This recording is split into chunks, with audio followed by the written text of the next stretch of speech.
क्या किसी की कुंडली, जैसे अगर सर पति की हो, पत्नी की हो या फिर किसी बच्चे की हो, उससे भी घर का योग पता चल जाता है? क्यों नहीं, हर एक कुंडली से पता चलता है कि इस पति की कुंडली में कोई योग भी है कि नहीं है, या वाइफ की कुंडली में योग है कि नहीं, बच्चों की कुंडली में कितना योग है। जैसे कई बार हमने देखा कि जैसे इस जगह पे हमने दुकान खोली है, यहाँ नहीं चल रही, दूसरी जगह हमने 2 दुकान छोड़ कर ली, वहाँ वो चल रही है। क्या इसमें वास्तु का भी कोई वो होता है? हो सकता है कि वास्तु दोष हो, लेकिन बहुत बार क्या होता है कि आपके जो इकोनॉमिक्स होते हैं वो चेंज होते हैं। यदि बिजनेस करने का या दुकान चलाने का योग नहीं है तो आपकी दुकान चलेगी नहीं। ऐसा मत होने देना भाई, अपनी कुंडली दिखा लेना, बिजनेस का योग दिखा लेना, तभी आगे कदम बढ़ाना। दोस्तों, हर इंसान की ख्वाहिश होती है कि उसका अपना एक मकान हो, वो मकान सिर्फ उसका हो, उसके बाहर जो नेम प्लेट लगी हो वो उसकी लगी हो, वो 4 दीवारें सिर्फ उसी की हो, उस पर उसके सिवा किसी का हक ना हो, वो जो ईंटें हो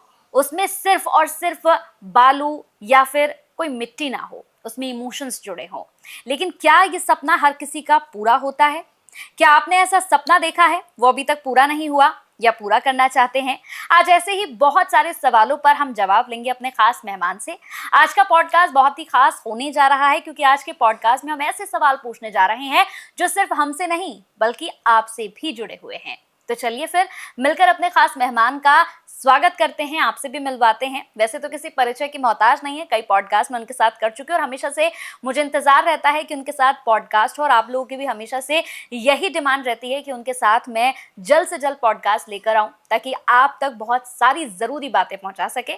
गूगल पर सबसे ज्यादा सर्च किए जाने वाले एस्ट्रोलॉजर, जिन्हें लोग बहुत पसंद करते हैं और आप भी बहुत पसंद करते हैं, मैं बात कर रही हूँ विनय बजरंगी जी की। चलिए स्वागत कर लेते हैं फिर। बहुत बहुत स्वागत है सर आपका। Thank you so much. कैसे हैं सर आप? बहुत बढ़िया।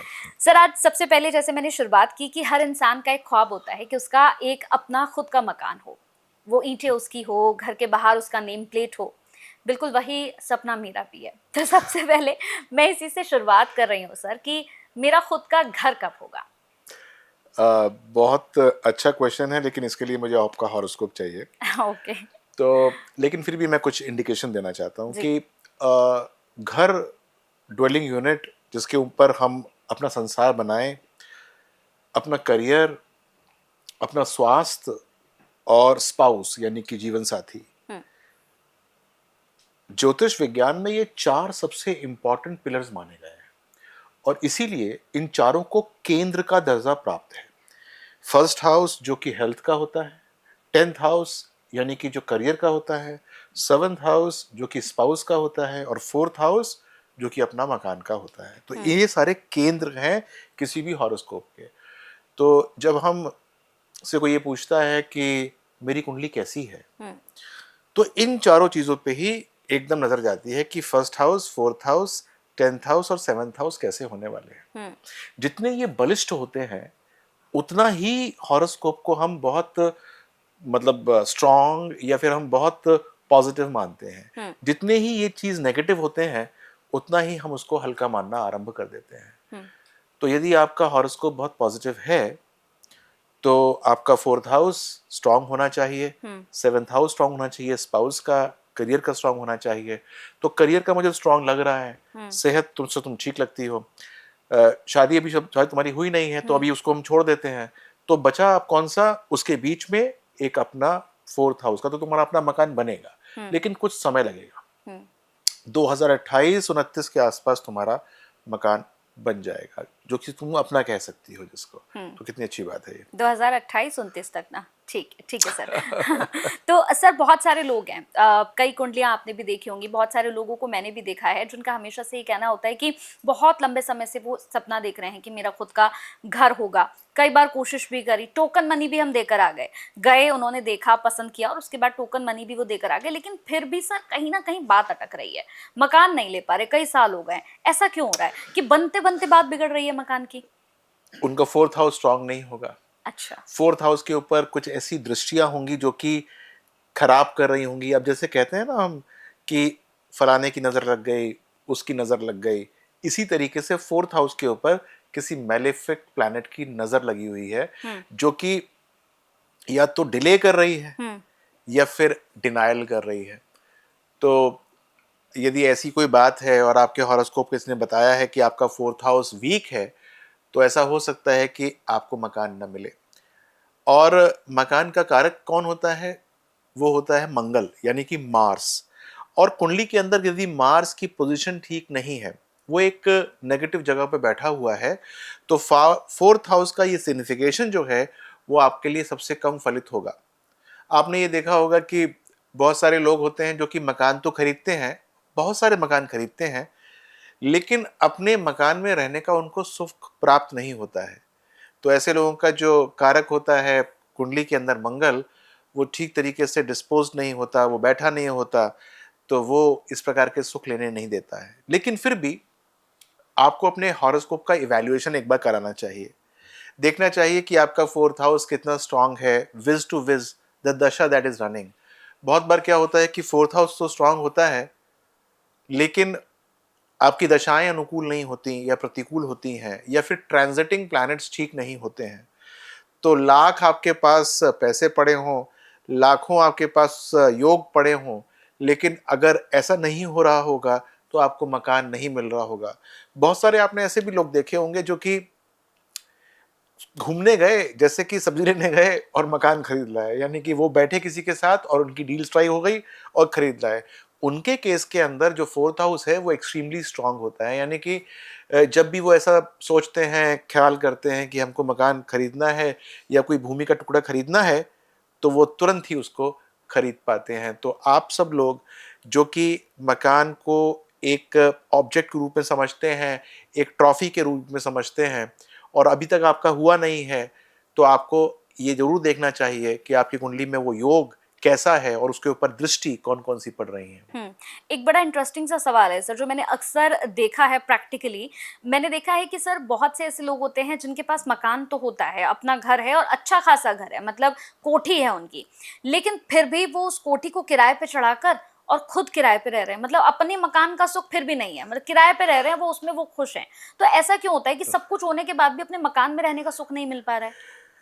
तो वो मैंने तुमको पहले बताया कि यदि फोर्थ हाउस स्ट्रांग नहीं होगा हम्म। और फोर्थ हाउस का कारक मंगल स्ट्रांग नहीं होगा, एक नेगेटिव घर पे बैठा हुआ होगा, तो ऐसा बहुत संभव है कि मकान तो है, लेकिन उसमें रहने का सुख उस व्यक्ति को नहीं मिल रहा है। और मैंने तो ये भी देखा है कि ऐसे लोग होते हैं जिनके अपने मकान होते हैं और उस मकान पे किसी का कब्जा होता है।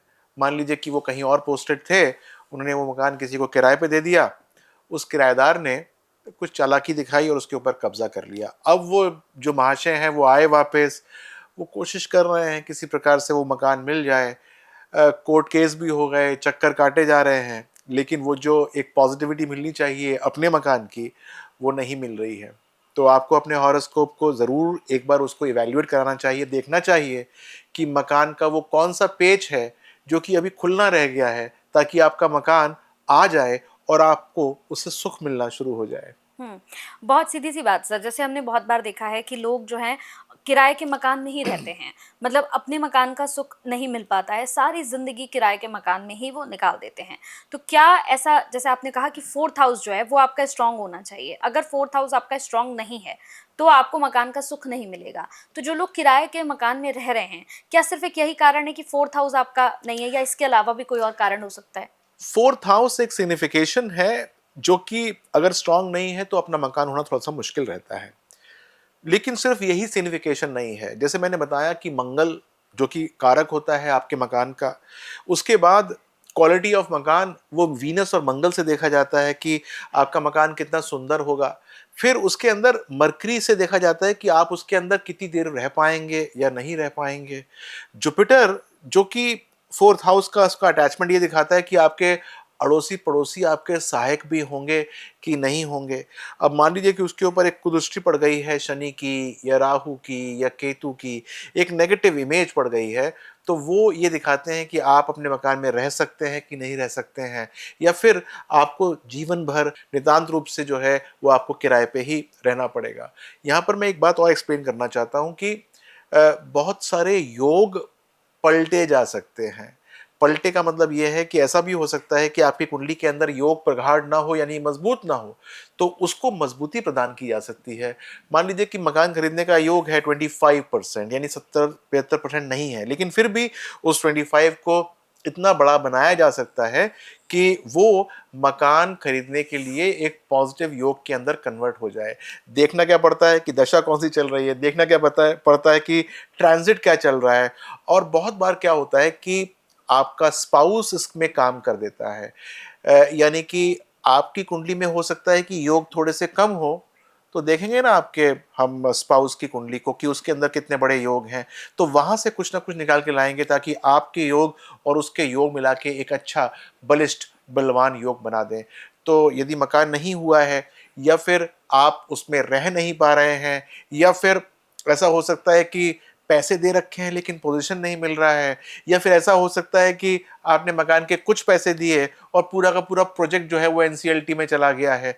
यदि ऐसा कुछ भी हो रहा है तो अपनी कुंडली दिखाने से गुरेज मत कीजिएगा। एक सवाल सर, प्रॉपर्टी में चोरी होगी, नुकसान होगा, या फिर कई बार हमने देखा है कि अच्छा खासा मकान बना हुआ है लेकिन सरकार की तरफ से कोई ऐसा ऑर्डर आ गया है कि आपका जो मकान है वो नहीं, इनवैलिड है, आपने सही जगह पे नहीं बनाया, अवैध निर्माण है। क्या ये सब हमें पहले से संकेत मिल जाते हैं कुंडली में? निसंदेह बिल्कुल अच्छा। मिलते हैं। यदि आप इन सब इतने बड़े बड़े इन्वेस्टमेंट करने से पहले एक बार अपनी कुंडली की जांच करा लीजिए और जो आपके मन में प्रश्न है उसको पूछ लीजिए, तो एक एक प्रश्न का सिलसिलेवार तरीके से आपको जवाब मिल जाता है। मैंने देखा कि बहुत सारे लोग हैं जो कि जिनके पास पैसे कम होते हैं या पैसे पूर्ण नहीं होते हैं, तो उनको लोग बरगला लेते हैं कि हमारे यहाँ पर ले लीजिए, ज़मीन तो खेती की है लेकिन बाद में कन्वर्ट हो जाएगी, या फिर ये थोड़ी सी अभी गैर कानूनी है लेकिन इतने लोग तो रह रहे हैं, कानून के दायरे में आ जाएगी। जब आप ऐसा कोई डिसीजन लेते हैं, आपके पास पैसे कम हो या ज़्यादा हो, लेकिन आपके पास जितने भी हैं हम्म। वो भी आपने बड़ी मुश्किल से अरेंज किए होते हैं, हम्म। तो आप उनकी रिस्पेक्ट करते हुए अपनी कुंडली को एक बार दिखवाएंगे तो आपको ज़रूर हम्म। उसका फ़ायदा मिल जाएगा और आपको ये संकेत मिल जाएंगे कि आपको जाना भी चाहिए कि नहीं जाना चाहिए। ऐसा ना हो कि इस छोटे से अवलोकन से या इस पड़ताल से आप वंचित रह जाएं और एक कहीं एक नेगेटिव जगह पर निवेश कर लें और फिर परेशानी के दायरे में आ जाएं। जैसे कई लोगों को हमने देखा है सर कि वो जिंदगी भर मकान ही बदलते रहते हैं, मतलब अपना मकान ही वो चेंज करते रहते हैं कि आज यहाँ खरीदा, यहाँ कोई ना कोई प्रॉब्लम हो रही है, चलो इसे बेच देते हैं, दूसरी जगह पे खरीदते हैं, वहां कुछ टाइम रहे फिर उसे बेच दिया, फिर कहीं और ले लिया। तो ये क्यों रहता है कि जिंदगी भर मकान ही बदल रहे हैं? देखिए, मंगल डिस्टेबलाइज है आपके हॉरोस्कोप के अंदर भाई। वो आपको वो उतनी ऊर्जा या एनर्जी नहीं दे रहा है, आप कहीं पर टिक के नहीं रह पा रहे हैं। और वो ये भी हो सकता है कि आपकी फितरत में शामिल हो कि आपको लगता हो कि यार 2-3 साल के बाद मुझे मकान बदलना चाहिए, या फिर आपको जैसे ही आप एक जगह पर हल्का सा स्टेबलाइज होते हैं तो आपको कोई और चीज़ या कोई और ज़मीन आकर्षित करना शुरू कर सकती है। ये सब चीज़ें आपकी कुंडली के अंदर लिखी बधी होती हैं। तो बहुत बार क्या होता है कि व्यक्ति तो चाहता है लेकिन उसके घर वाले नहीं चाह रहे होते। तो एक बार हम एनालाइज करें आपके हॉरोस्कोप को और बताएं आपको कि क्या आपको करना चाहिए, ताकि ये जो एक आपके अंदर एक एक एक्सपेरिमेंट करने का जो एक कीड़ा होता है उसको किसी प्रकार से सेट राइट किया जा सके और आप इस प्रकार से जो कूद फांद लगाते हैं वो न लगाएं। सर क्या कोई ऐसा कुछ खास समय होता है कि जब हमें प्रॉपर्टी खरीदनी चाहिए? जैसे बहुत सारे लोग हैं दुकान खोलते हैं, हमने बहुत बार देखा कि दुकान खोलते हैं, दुकान नहीं चल पाती है, सामान लाकर आपने रखा, क्योंकि कभी भी कोई बिजनेस आप स्टार्ट करोगे तो उसमें शुरू में पैसा लगता है, लगा दिया, सब कुछ कर लिया, लेकिन दुकान नहीं चल पा रही है। तो क्या कोई ऐसा होता है कि आपको अब इस समय खरीदनी चाहिए, इस समय नहीं आपको दुकान खरीदनी चाहिए, ये सब भी होता है? देखिए, हाँ, मैं दुकान को थोड़ा सा अलग रखता हूँ और मकान को अलग रखता हूँ। हम्म। मान लीजिए कि आपको मकान खरीदना है और आप जो है मकान खरीदने के आपकी कुंडली में छोटे मोटे योग भी हैं कि आप खरीद सकते हैं। आपके पास उतना पैसा है कि आप अभी जो पहली किस्त है वो दे सकते हैं और उसके बाद आप लोन अप्लाई करके बाकी की किस्तों को भर सकते हैं। ये योग आपकी कुंडली में है, लेकिन आपने जो टाइमिंग्स हैं वो गलत चूज कर ली, यानी कि आपने एक ऐसी नेगेटिव टाइमिंग चूज कर ली जिसके अंदर कुंडली के अंदर जो नेगेटिव ग्रह हैं वो ज्यादा ही बलिष्ठ हैं। अब ये हो सकता है कि आपने आज जब किश्त दी है पहली, उसके बाद बैंक के रेट्स चेंज हो गए या बैंक की पॉलिसी चेंज हो गई, आपको लोन नहीं मिल रहा, या फिर आगे आपके पेपर थोड़े से इनसफिशिएंट रह गए। आपने मान लीजिए कि किश्त दे दी लेकिन फोन आ गया उसका कि आपने जो पैसे दिए हैं वो ठीक नहीं है, हमारे रेट रिवाइज हो गए थे, हमको पता नहीं है, हमको अभी रेट रिवाइज किए जाएंगे। ये पॉसिबल है। ये पॉसिबल है कि जो आपने एक इन्वेस्टमेंट की है वो गलत टाइम पे इन्वेस्टमेंट की आपके हॉरोस्कोप के हिसाब से, और वो पूरा का पूरा प्रोजेक्ट जो है वो आपके लिए बेकार हो गया, यानी कि वो एनसीएलटी में चला गया, या फिर वो जो जो बिल्डर है जिसको वो बना के देना था आपको, वो भाग गया। ऐसा भी पॉसिबल है कि आप एक बना बनाया मकान खरीद रहे हैं और आपने जिसको पैसे दिए वो फर्जी आदमी था, यानी कि आपके लिए वो एक नेगेटिव पीरियड था और आपने फर्जी आदमी को बयाना दिया और उसके बाद वो पैसे लेके आपके भाग गया। ये सारे के सारे जो मैंने आपको क्वेश्चंस बताए हैं ये वास्तविक जीवन के अंदर घटते हैं। आपको चीट करने का कितना योग है और कौन चीट करेगा, मकान मालिक चीट करेगा जिससे आप मकान खरीद रहे हैं, बिल्डर चीट करेगा, या फिर जो प्रॉपर्टी डीलर आपके साथ एसोसिएटेड है वो चीट करेगा, या फिर समय चीट करेगा। समय से मतलब यह है कि जो आपने परिकल्पनाएं की थी कि फलाना इतने दे देगा, ढिमकाना इतने दे देगा, लोन यहां से मिल जाएगा, वो चीज जो है जो आपने सोची थी ज्योमेट्रिक्स, वो डायनेमिक्स पूरी नहीं हो रही और आपको कहीं ना कहीं परेशानी आ रही है।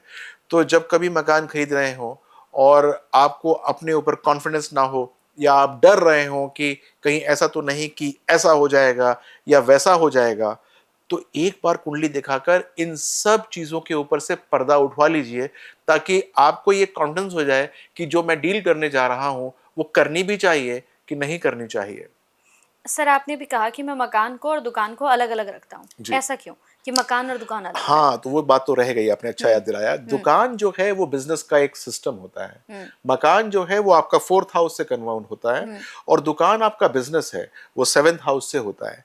तो अब मान लीजिए कि आप की कुंडली में बिजनेस करने का योग नहीं है, हम्म ठीक है, तो और आपको एक दुकान बहुत अच्छी लग रही है, हम्म तो मैं आपसे पूछूंगा कि भाई मुझे ये बताइए कि ये दुकान आपको खुद चलानी है कि आप जो है इसका किराया खाना चाहते हैं। हम्म तो वो कहेगा कि मैं इसको खुद चलाऊंगा, तो फिर मुझे ये देखना है कि बिजनेस करने का योग है कि नहीं आपके हॉरोस्कोप में। हम्म यदि बिजनेस करने का योग हॉरोस्कोप में नहीं है तो मैं आपसे कहूंगा कि ये दुकान मत खरीदिए, आपको कोई लाभ नहीं देगी। हम्म लेकिन आप ये कहते हैं कि नहीं, मेरे को तो ये दुकान जो है वो किराए पे देनी है और उसका किराया खाना है, हम्म तो फिर इसको देखने का जो दृष्टिकोण है वो बदल जाएगा। तब हम्म देखा जाएगा कि आपकी कुंडली के अंदर किराया खाने का योग वो भी दुकान से है कि नहीं। हम्म तो वो एक बार एनालाइज किया जाएगा और आपको बताया जाएगा कि यस और no, should you be going for it और नो।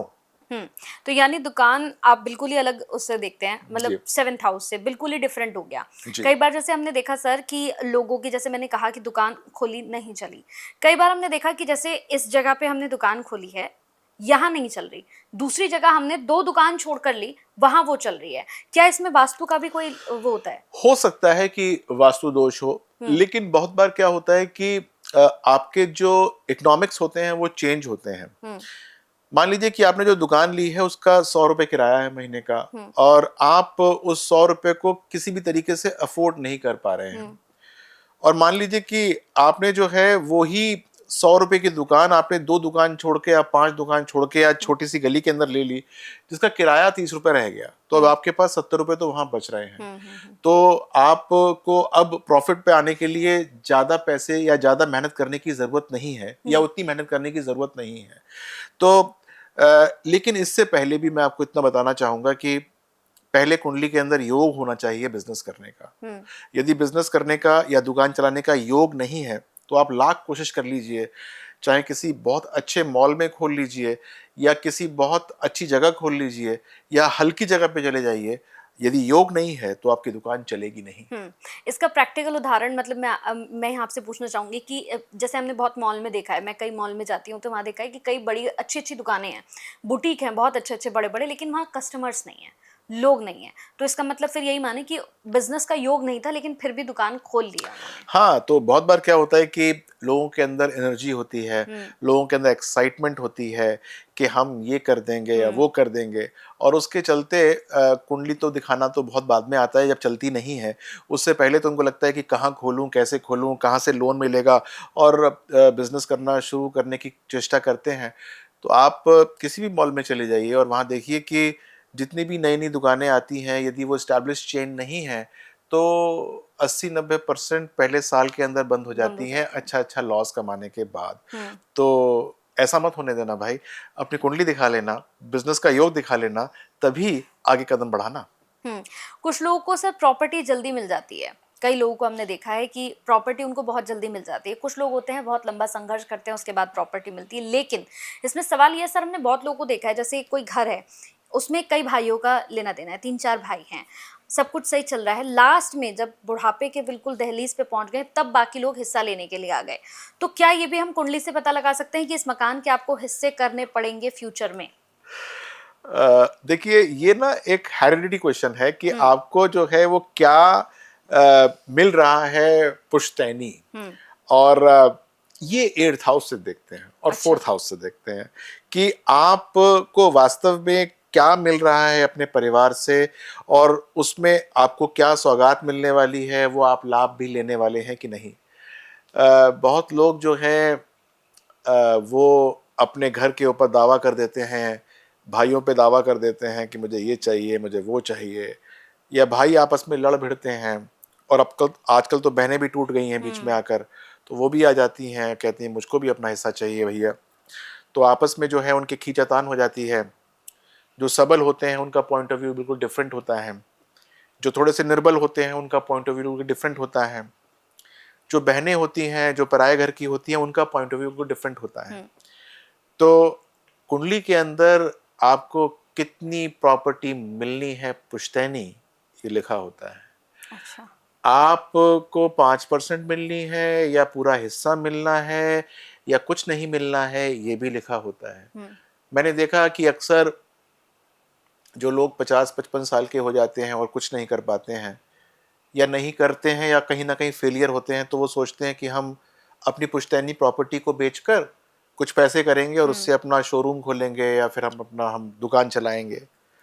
उन लोगों के लिए मैं बताना चाहता हूँ कि बहुत लोगों के कुंडली के अंदर वो जो है योग नहीं होते हैं, और वो पूरा का पूरा जो अपना बिजनेस का प्रोग्राम होता है वो इसी प्रकार से बैंक कर रहे होते हैं कि भाई से कहूँगा कि प्रॉपर्टी बेच दे, मेरा हिस्सा दे दे, और उसके बाद मैं ये बिजनेस करूँगा। और भाई जो है वो उनकी बात नहीं सुन रहा होता, वो कहता है नहीं बेचूंगा, या ऐसे नहीं होगा, ये सारा मेरा है, तुम्हारा कुछ नहीं है, और उनके सारे के सारे कार्यक्रम रुके हुए होते हैं। तो भाई आप सब जो है वो ये बात समझ लीजिए कि आपको कितनी पुश्तैनी प्रॉपर्टी मिलने वाली है, इसके योग हैं। और क्वेश्चंस भी आपके बड़े बड़े निराले होते हैं, क्योंकि ये क्वेश्चंस जो हम अभी आंसर कर रहे हैं ये बड़े सिंपल क्वेश्चंस हैं, लेकिन बहुत कॉम्प्लिकेटेड क्वेश्चंस भी होते हैं, क्योंकि हिंदुस्तान के अंदर पिछले 100-150 साल में कोई बंटवारा तो हुआ नहीं है। तो आपके वो दादा की है या परदादा की है, परदादा कितने भाई थे और उनके कितने बच्चे थे, आपका कितना अंश बैठता है, बहुत सारे ऐसे पेचीदा क्वेश्चंस होते हैं जो कि कोर्ट ऑफ लॉ के अंदर भी 10-20 साल लग जाएंगे उसका सॉल्यूशन लेते लेते। लेकिन कुंडली के माध्यम से ये पता चल सकता है कि आपको मिलेगा तो कब मिलेगा और कितना मिलेगा, ये सब जान लिया जाता है। तो आपको बिल्कुल भी संदेह नहीं करना चाहिए अपने हॉरोस्कोप के ऊपर। यदि कोई ऐसी बात हो जिसके अंदर आपने सपने संजोए हों कि मैं जो हूँ वो ये करूं या वो करूं, कुंडली से पता लग जाएगा। और क्वेश्चंस, सबसे बड़ी बात यह है, क्वेश्चंस नाना प्रकार के हो सकते हैं। हम इस प्रोग्राम के अंदर कौन से क्वेश्चन ले पाते हैं, आप मेरी वेबसाइट पे जाइएगा, वहां पर जब आप प्रॉपर्टी के पन्ने पे जाएंगे तो मैंने कम से कम वहां पर 400-500 क्वेश्चन डाले हुए हैं लिख के।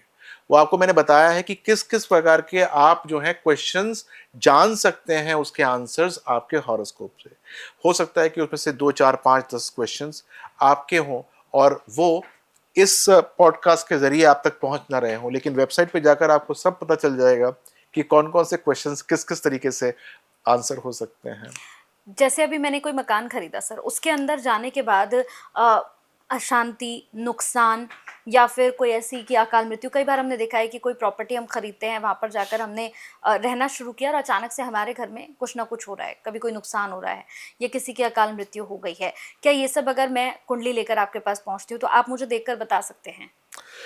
देखिए, ये ना एक बड़ा कॉम्प्लेक्स सा क्वेश्चन है कि क्या हमारे मकान के अंदर वास्तु दोष है, इसकी पड़ताल करनी है, या फिर घर के अंदर शांति सुख की मुझे पड़ताल करनी है, या फिर कोई ऐसे लोग हैं घर के अंदर जो कि किसी मृत्यु की दहलीज पे हैं, या फिर कोई ऐसी परेशानी जिनको अनुभव हो सकती है, उसकी पड़ताल करनी है। तो यदि आप कोई मकान खरीदने वाले हैं तो वास्तव में वो वास्तु से कितना कंप्लायंट है ये देखा जा सकता है कि वास्तु में कहाँ आता है, वो ए कैटेगरी में आता है कि बी में आता है कि सी में आता है। ए बी सी कैटेगरी ऐसी होती है, अगर ए कैटेगरी में आता है कोई वास्तु का काम नहीं करना, बी में आता है तो कुछ करना है, सी में आता है तो काफ़ी ड्रास्टिक करने हैं। तो वो तो यहाँ से हो जाता है। दूसरी बात यह है कि घर के अंदर शांति रहने वाली है कि नहीं रहने वाली। अब मान लीजिए कि वास्तु कंप्लायंट है लेकिन शांति नहीं है। शांति ना होने के बहुत सारे कारण हो सकते हैं। घर के अंदर द्वंद्व चलते हों, हर एक परिवार वाले एक दूसरे से लड़ते हों, और हो सकता है कि जिस पैसे से आपने वो मकान खरीदा हो, वो पैसे भुगतान करने में दोबारा या उतारने में आपको परेशानी आ रही हो, जिसके अंदर घर के अंदर कोई ना कोई नेगेटिविटी डेवलप हो रही हो। तो ये भी हॉरोस्कोप के माध्यम से हम पढ़ सकते हैं। और जहाँ तक कोई नेगेटिविटी घर के परिवारों के सदस्य में हो रही हो, तो ये तो उनके इंडिविजुअल हॉरोस्कोप पढ़ के पता चल जाता है। तो यदि ऐसा कोई कॉम्प्लेक्स सा इशू हो रहा है, तो मैंने आपको बता दिया कि किस किस प्रकार से वो हम हॉरोस्कोप्स के माध्यम से या वास्तु से हम जान सकते हैं कि क्या क्या करना चाहिए और क्या नहीं करना चाहिए। क्या किसी की कुंडली, जैसे अगर सर पति की हो, पत्नी की हो या फिर किसी बच्चे की हो, उससे भी घर का योग पता चल जाता है? क्यों नहीं, हर एक कुंडली से पता चलता है कि इस पति की कुंडली में कोई योग भी है कि नहीं है, या वाइफ की कुंडली में योग है कि नहीं, बच्चों की कुंडली में कितना योग है। जैसे अक्सर क्या होता है कि हमसे पूछते हैं कि ये मेरा बच्चा है और ये बच्चा भाग्यवान होगा कि नहीं होगा। तो दो ही चीज़ें देखनी होती हैं, करियर और साथ में मकान दुकान होंगे कि नहीं होंगे। तो ये जो चीज़ एक बार देख लेते हैं तो ये वेरीफाई हो जाता है कि हाँ भाग्यवान है कि भाग्यवान नहीं है। तो क्या ज्योतिष में कोई उपाय है? जैसे बहुत सारे लोग, अब जितने भी लोग पॉडकास्ट देख रहे होंगे, वो कह रहे होंगे हम प्रॉपर्टी पे बात कर रहे हैं, मकान पे, दुकान पे। अगर योग है लेकिन फिर भी मैं मकान नहीं ले पा रहा हूँ, कहीं ना कहीं जैसे हमने कई बार सुना है कि आपके कुंडली में बहुत से ऐसे योग होते हैं जो एक्टिव नहीं होते हैं, तो क्या योग होने के बाद भी अगर मैं अपना मकान नहीं ले पा रहा हूँ तो ज्योतिष में क्या इसका उपाय है? बहुत अच्छे अच्छे उपाय होते हैं, लेकिन मैं फिर बताऊंगा कि उपाय कभी भी हमको जेनरिक नहीं करने चाहिए। जेनरिक उपाय का मतलब ये नहीं है कि आप कोई भी उपाय कभी भी कर लें। अगर आप कुंडली के अनुरूप उपाय करेंगे तो बहुत अच्छा होगा। मान लीजिए कि आपकी कुंडली के अंदर राहु अवरोध पैदा कर रहा है कि मकान जो है वो नहीं आएगा या आने में परेशानी होगी, तो वो राहु के हमको उपाय करने चाहिए, या हमको राहु का दान करना चाहिए, या फिर उस भूमि को जिसको हम खरीदना चाहते हैं वहाँ पर राहु निमित्त कोई चीज़ अपने हाथ से गाड़ देनी चाहिए। ये उपाय होते हैं, लेकिन फिर भी मैं बताता हूँ आपको कि ये सारे के सारे जेनेरिक उपाय नहीं करने हैं, हमको कुंडली विशेष उपाय करने चाहिए। यदि हमने कुंडली विशेष उपाय कर लिए तो कोई दिक्कत नहीं होती है। हमको वास्तव में वो योग जो हमारी कुंडली के अंदर मकान के होते हैं, दुकान के होते हैं, वो प्रगाढ़ हो जाते हैं, यानी कि अपनी दशाओं, अंतरदशाओं, ट्रांजिट्स यानी कि गोचर के अंदर हमको फल देते ही देते हैं। कुछ लोग सर बिना मेहनत के भी जमीन के सौदों से अच्छा पैसा कमाते हैं। हमने देखा है, जैसे कोई जमीन खरीद ली, उससे बहुत अच्छा पैसा वो कमा रहे हैं, अच्छा खासा लाभ होता है, जबकि कुछ को बार बार इसमें घाटा होता है, नहीं खा पाते हैं। वो जमीन खरीद ली, मकान किराए पे चढ़ा दिया, लेकिन फिर भी घाटा ही हो रहा है। ये क्यों होता है?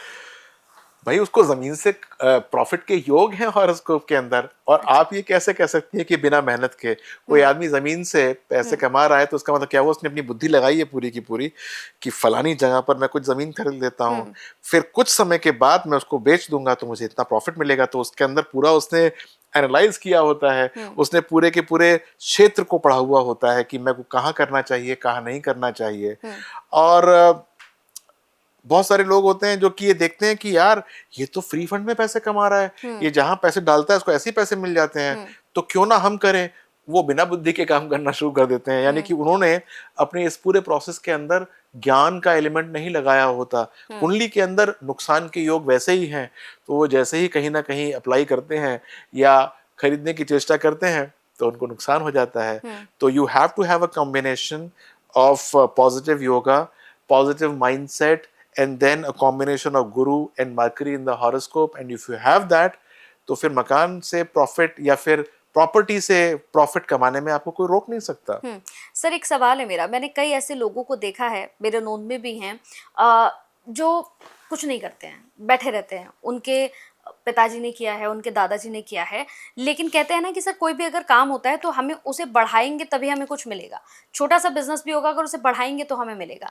लेकिन ऐसे भी लोग हैं जो पिताजी कर गए, दादाजी कर गए, उसी पे बैठे हुए हैं, लेकिन खुद ब खुद बैठे बैठे पैसा आ रहा है। और कई बार मतलब उनको देख के ये मन में आता है कि यार ये कुछ कर ही नहीं रहा है, सिर्फ बैठा हुआ है, फिर भी देखो इसकी किस्मत कितनी अच्छी है, इसको तो सब कुछ मिले जा रहा है। तो ऐसे कौन से स्टार जो हैं वो इतने ज़्यादा हम फेवर में हैं कि बैठे बैठे ही आपको मिल रहा है? देखिए, इसमें आपका स्टार तो पता लग रहा है जेलसी का है कि you are not enjoying what he is enjoying. लेकिन सबसे बड़ी बात यह है कि उसके जीवन में क्या कष्ट है आपको पता नहीं है। आपको तो सिर्फ वो चीज नजर आती है जो कि आप देखने की कोशिश कर रहे हैं, लेकिन आप वो चीज नहीं देख रहे हैं जो कि उसको परेशान कर रही है। हो सकता है कि उसका स्वास्थ्य ठीक ना हो सकता है कि उसके परिवार में अनबन हो सकता है कि वो अपने स्पाउस के साथ कोई परेशानी के अंदर हो सकता है कि उसके बच्चे उसकी सुनते ना हो सकता है कि जहां पर भी वो पैसा निवेश करने की चेष्टा करता हो वहां से उसको नुकसान होता हो। लेकिन ये सारी की सारी बातें आपके द्वारा देखी नहीं गई हैं। आपको तो ये दिख रहा है कि उसके पास कुछ प्रॉपर्टी है जो उसकी दादा लाई है, यानी कि उसके दादा की है या उसके फादर की है, वहां से उसको किराया आ रहा है और वो मौज ले रहा है। लेकिन ये बात जो है वो सिर्फ 10% या 20% ट्रू है, क्योंकि 80% वो है कि उसको बहुत सारी परेशानियां हो सकती हैं जो आप देख ही नहीं सकती हैं उसको। तो ध्यान दीजिएगा कि क्वालिटी ऑफ हॉरोस्कोप ये होता है कि सब तरीके से पॉजिटिविटी आए, चाहे वो हेल्थ हो, चाहे वो वेल्थ हो, चाहे वो लॉन्जेविटी हो, चाहे वो स्वास्थ्य हो, चाहे वो बच्चे हो, चाहे वो स्पाउस हो।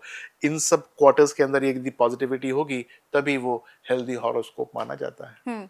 यानी किसी को भी अगर मकान लेना है, या दुकान का तो बिल्कुल डिफरेंट है, वो तो बिजनेस में आ जाता है।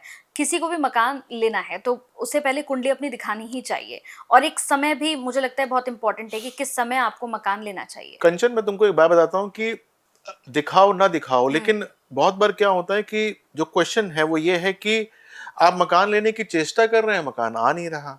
आप जहां पैसे दे रहे हैं वहां से पैसे वापस आ रहे हैं या पैसे मर रहे हैं, लेकिन मकान नहीं आ रहा। तो आपको ये लगता होगा ना यार कि कुछ ना कुछ चक्कर तो है कि मेरी कुंडली में वो योग है कि नहीं, मुझे मकान मिलेगा या नहीं मिलेगा। तो जब ऐसे मन के अंदर ख्याल आ जाए, और मान लीजिए कि आपने बहुत प्रयास भी नहीं किया अब तक और आपकी उम्र भी काफी हो गई और मकान आज तक नहीं आया, तो इसका मतलब क्या है कि आपकी कुंडली के अंदर ऐसा एक अवयोग है जिसको फ्लाई पास्ट करना या जिसको जिसको लांग के जाना बड़ा इंपॉर्टेंट है। तो अगर ऐसे ख्यालात आ रहे हैं तो कुंडली दिखाना फिर बहुत जरूरी हो जाता है। बिल्कुल, यानी कुंडली देखकर। और अगर आप अपना बिजनेस करना चाहते हैं तो भी कुंडली का बहुत बड़ा रोल है, क्योंकि कई लोगों को, जैसे अभी हमने बात भी की, कि बिना कुंडली दिखाए अपनी दुकान खोल ली या बिजनेस खोल लिया, उसके बाद वो फिर चलता नहीं है। तो मुझे लगता है कि अगर आपको अपना घर बनाना है या अपना बिजनेस आपको खोलना है तो एक बार कुंडली जरूर आपको मैं दिखानी तुमको चाहिए। एक छोटी सी बात बताता हूँ हाँ। कि एक लड़का था और वो एक परचून की दुकान पे काम करता था। उसको तनख्वाह मिलती थी 15,000 रुपए, और वो पूरे दिन जो लाला जी कहते थे वो बांध बांध के लोगों को देता था और पैसे लेके गिनता था। एक दिन उसको ये भ्रम हो गया कि लाला जी कुछ नहीं करते हैं, और सारा काम, पूरी दुकान, सुबह मैं 8 बजे शटर खोलता हूँ और रात को 10 बजे बंद करता हूँ, तो यानी मेरे पास पूरे गुण हैं। तो एक दिन वो होली पे घर गया छुट्टी पे, और उसने पिताजी को उसने कहा कि अब दुकान मैं खोलूंगा, क्योंकि मुझे सब पता है कैसे दुकान आती है, माल कहाँ से आता है, कौन होते हैं, कैसे होते हैं, सब कुछ मुझे पता है। और लाला जी तो कुछ करते ही नहीं है, आपको क्या पता कि मैं ही सब कुछ करता हूँ। बड़े बड़े व्यापार मैं देखता हूँ, अब बैंक भी उनका मैं ही संभालता हूँ। तो वो बेसिकली कुछ बैठे रहते हैं, कुछ नहीं करते हैं। और उसने अपने पिताजी को बहुत प्रेशराइज किया। पिताजी के पास छोटी सी जमीन थी, उसने वो जमीन बिकवा दी। और यहाँ पर उस जमीन से हुआ ये कि मकान तो, दुकान तो खरीद नहीं पाया, तो उसने किराए पे दुकान लेके परचून की दुकान खोल दी। और साल भर के अंदर वो दुकान बंद हुई। जितने पैसे वो जमीन बेच के लाया था वो भी चले गए। तो कितना बड़ा भ्रम था उसके दिमाग में कि ये इसका काम मैं करता हूँ। उसको ये पता नहीं है कि फेट किसका चल रहा था, भाग्य किसका चल रहा था। और उसको ये पता नहीं था कि जहां जहां पर गाड़ी रुकती थी वो उसको बिना बताए लाला जी वो काम कर देते थे, जो कि उसको पता भी नहीं चलता था। ये बातें सारी उसको समझ में नहीं आती थी। तो मैं आपको फिर कहूंगा कि कुंडली के अंदर बिजनेस करने के योग अगर नहीं है तो आपको ये भ्रम जरूर हो सकता है कि आपको बिजनेस करना आता हो, लेकिन वास्तविकता के अंदर प्रॉफिट नहीं मिलेगा।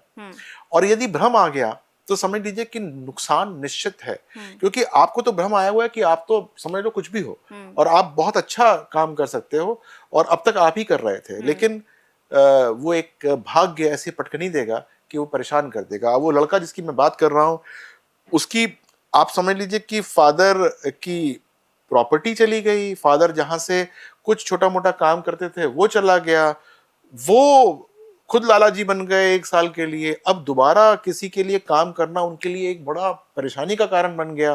तो आगे 2-3 साल उसके लिए खाली बैठना भी एक काम हो गया, क्योंकि वो किसी के यहाँ नौकरी जाकर दोबारा 15,000 की नहीं कर सकता, क्योंकि उसने तो 5-7 लाख रुपए लगा के अपनी दुकान बनाई ली थी। तो अब ये देखना भी बहुत जरूरी होता है कि योग कितने बड़े हैं और कैसे जो है वो अवयोग के अंदर कन्वर्ट ना हो रहे हैं। बिल्कुल।